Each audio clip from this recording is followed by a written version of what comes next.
Democratic rhetoric is putting the life of former President Trump in jeopardy. After all, there has now officially been 2 attempts on his life, leading to both former President Trump and J.D. Vance to suggest that it is the rhetoric coming from the Democratic Party that is leading folks to hate Trump so much that they want to risk it all and take the man's life.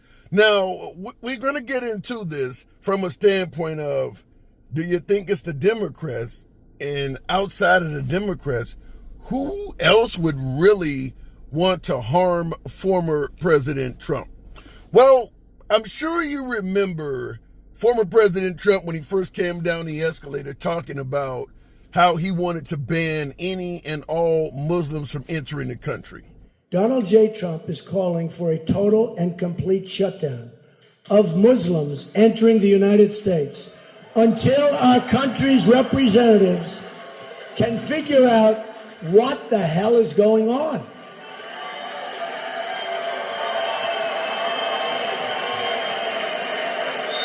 We have no choice.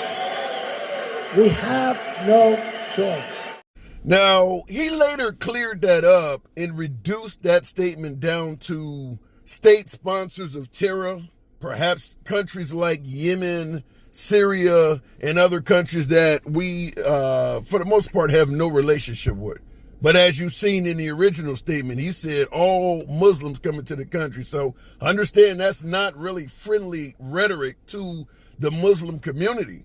Also, many of you certainly are aware that he once suggested that immigrants coming from Mexico were here to sexually assault and take the lives of Americans. When Mexico sends its people, they're not sending their best. They're not sending you. They're not sending you. They're sending people that have lots of problems, and they're bringing those problems with us. They're bringing drugs. They're bringing crime. They're rapists, and some, I assume, are good people.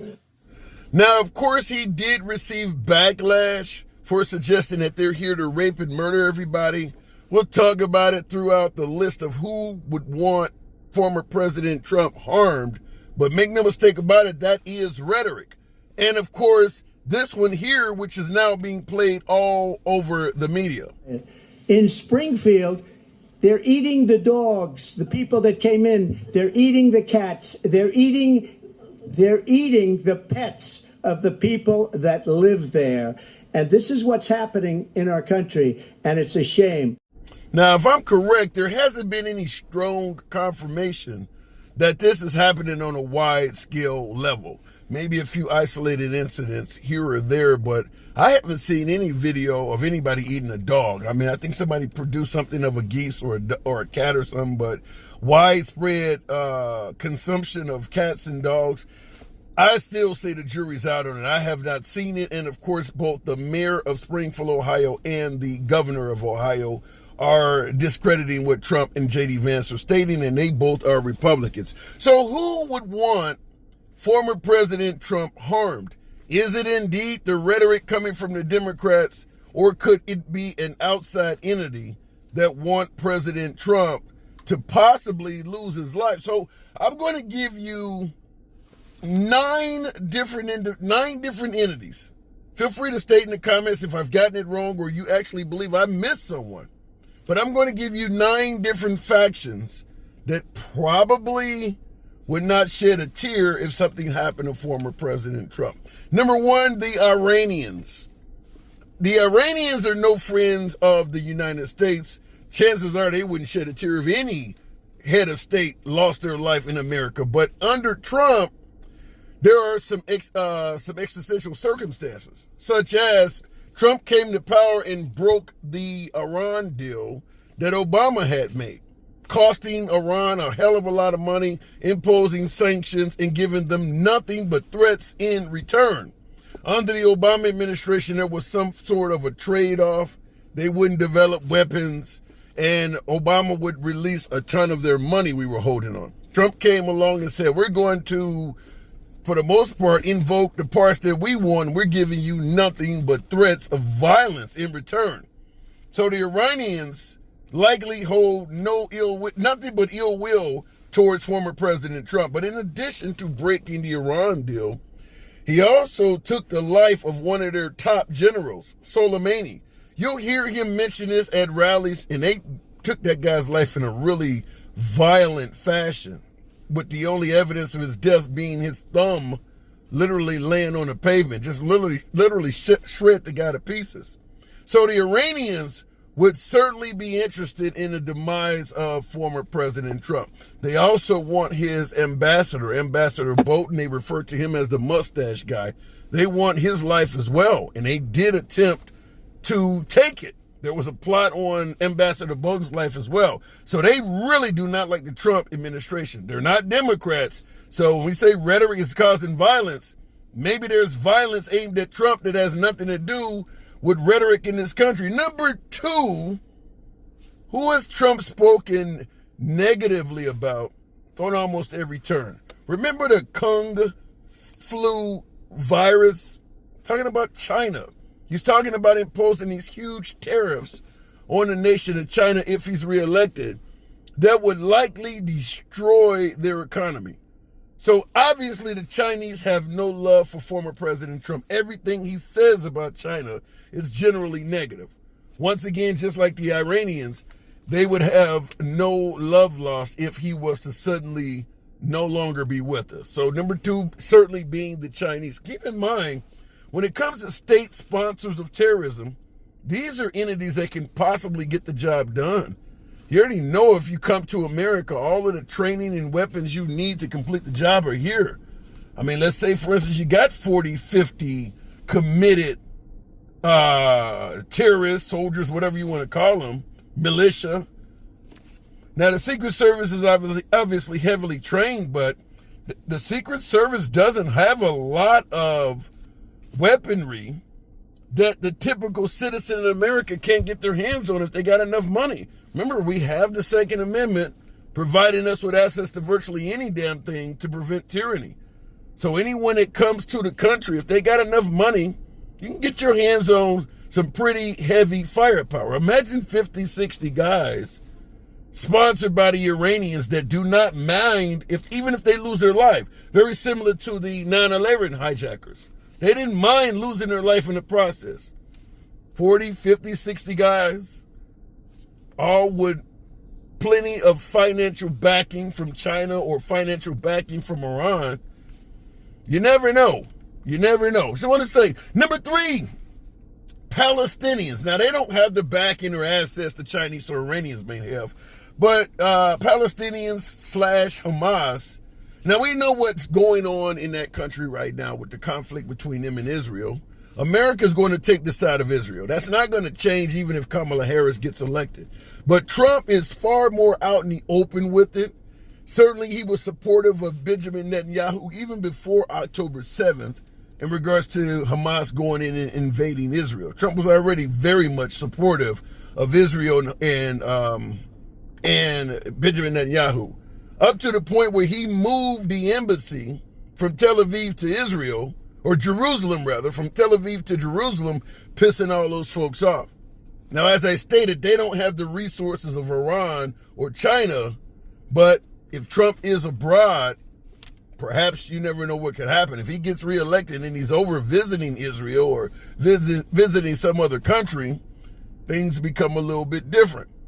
But the Palestinians certainly would love to see former President Trump likely halted in any way, fashion, or form. Number four, for the most part, Muslims in general. Now, I played the clip at the beginning of the video where Trump was calling for a total and complete ban on all Muslims entering this country. He hasn't had really anything good to say about the Muslim community since he came down the escalator in 2015. So once again, and certainly with the Iranians, we mentioned that, there's not going to be a lot of love lost if something happens to former President Trump in regards to the Muslim community. Remember, we're talking about entities that are not Democrats. So far, we haven't mentioned anything that is Democratic related, because all of these are actually overseas conflicts that have, animosity towards Trump. And number five is going to continue that. The Ukrainians.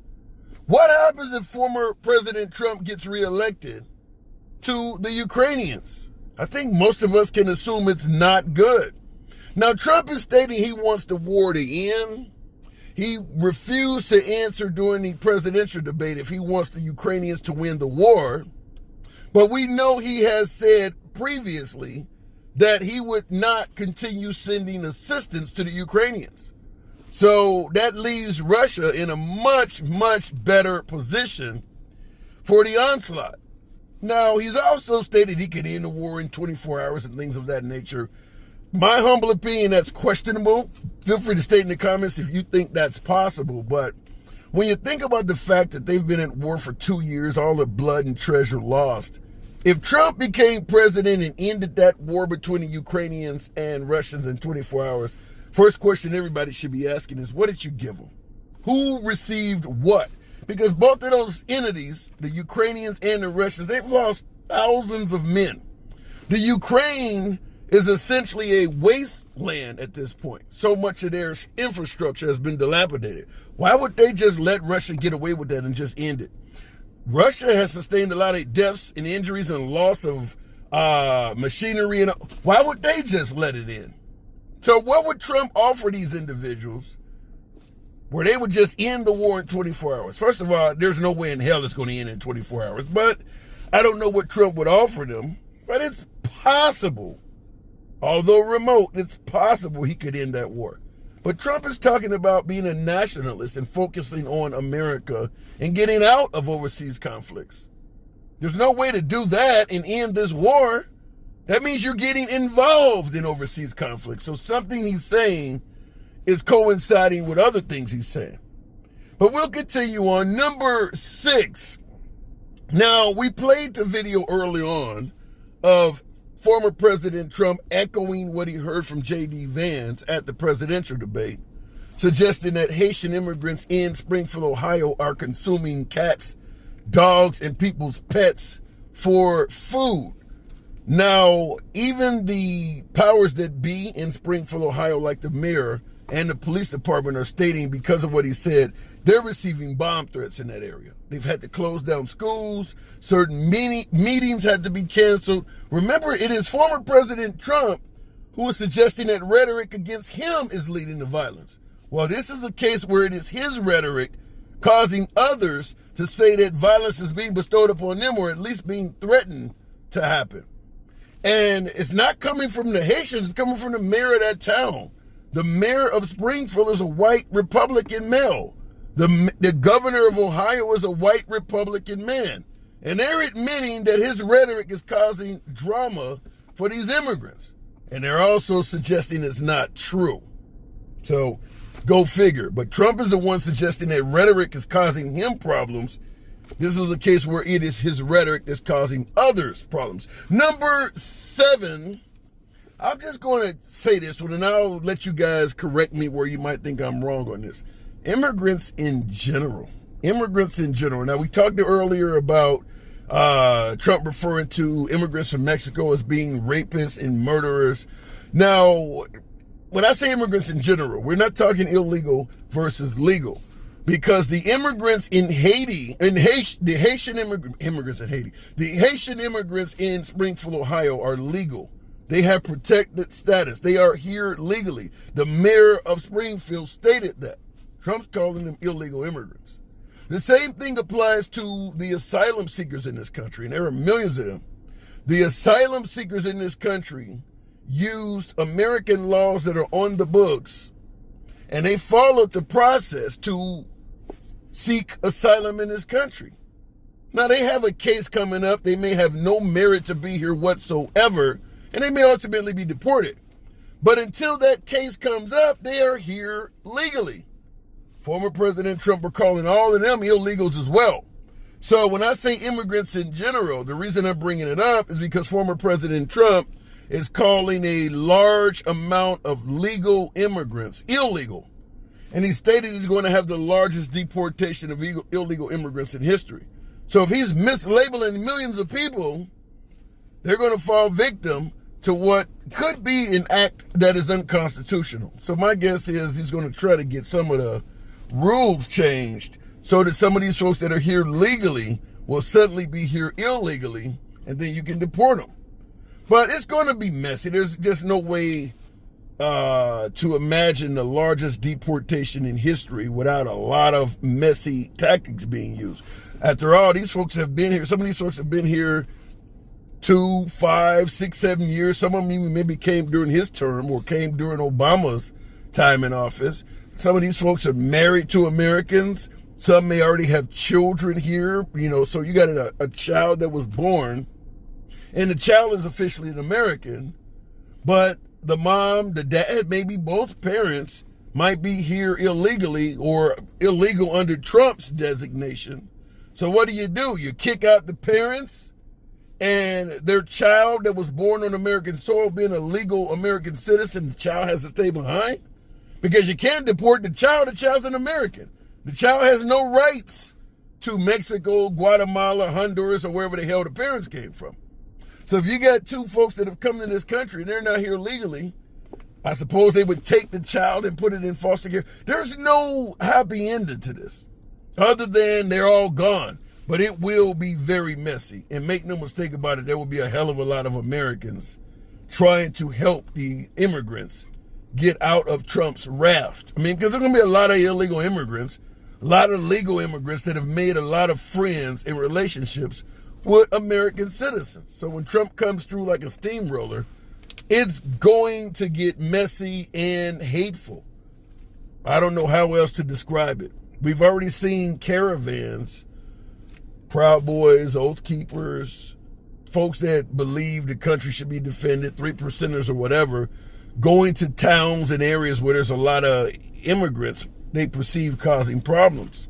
So let's say you got a Democratic city where the city is protecting immigrants and, Trump's on TV saying there's a whole lot of illegal immigrants in this town. Maybe some of those caravans will go to the town to help the police, help out immigration, ICE or whatever, get rid of folks. Lots of room for shit to go wrong. So if you are an immigrant, certainly one from the south of the border, coming through Canada, maybe things are a little bit more favorable. But if you came from south of the border, any of those countries that are south of the border, if you're an immigrant from down there, illegal or legal, most likely you don't have a big affection for former President Trump. There's a few countries, Venezuela, some of those folks come here legally and they favor Trump, but most of those folks down there don't believe that the Trump administration sees them very favorable. Now, these other two entities, I'm not saying that they're out to, the last two we're going to talk about, number 8 and number 9, more comical than anything. I don't believe they're out to hurt Trump or want Trump injured, but I'm going to leave this up to you. Number 8, women, particularly the feminist groups and things like that, they have a belief that Trump is trying to roll back women's rights. I'll leave it up to you to figure out what the hell that means. I know a lot of folks believe that he's not trying to roll back anybody's rights. He's simply returning it to the states. Well, make no mistake about it, some of the states are trying to roll back women's rights. And they would not have had that authorization without former President Trump rolling it back to the states and empowering them to do so. But there are women, thanks to Trump's Supreme Court appointments, there are women in certain states that used to be able to do things that they now cannot. And what they used to be able to do can now result to them going to prison. And if some Republicans get their way, even maybe death row. If you don't think they're losing rights, we'll leave it at that. But women, certainly, there are some women out there that would not lose a tear over the demise of former President Trump. Not saying that women want to put a hit out on him, but I'm just simply saying there are some women out there. Now, are they Democrat women? Most likely, because folks are saying it's the Democratic rhetoric that's putting Trump at harm. I'd say most of the women that do not favor Trump are Democrat. However, there's no shortage of Republican women and independent women that may have viewed Trump favorably until this stuff started happening. So he has lost some love from Republican and independent women as well. So Like I said, somebody's talking about taking your rights away. There may not be any love lost if something happened to him. Last but not least, this one is 100% comical, and that is all it is. You know, Trump stated on social media that he hates Taylor Swift. Listen, at the end of the day, Taylor Swift has a lot of power to get people to show up and vote, but I don't think anybody means any harm. But at the end of the day, what do they call them, the Swifties? They do represent millions of people. They do represent millions of people. I don't think they mean any harm whatsoever to Trump other than they won't vote for him likely. But, as I stated, among the other 8 entities, if something happened to former President Trump, I don't think the Swifties would necessarily lose a tear as well. Now, a large portion of them are Democrat. I'll say that. A large portion of them are Democrat. But I just wanted to run this list by you because folks are suggesting, particularly Trump and J.D. Vance, that his life is in jeopardy solely due to Democratic rhetoric. And I'm here to suggest that the Iranians, the Chinese, the Palestinians, the Muslims, the Ukrainians, the Haitians, and immigrants in general don't like him either. So it's not necessarily just the Democrats. It could be anybody. If something was to happen to former President Trump, the guy has a hell of a lot of enemies. It could be anybody. But let me know in the comments, what the hell am I getting wrong? Did I put someone on a list that shouldn't be?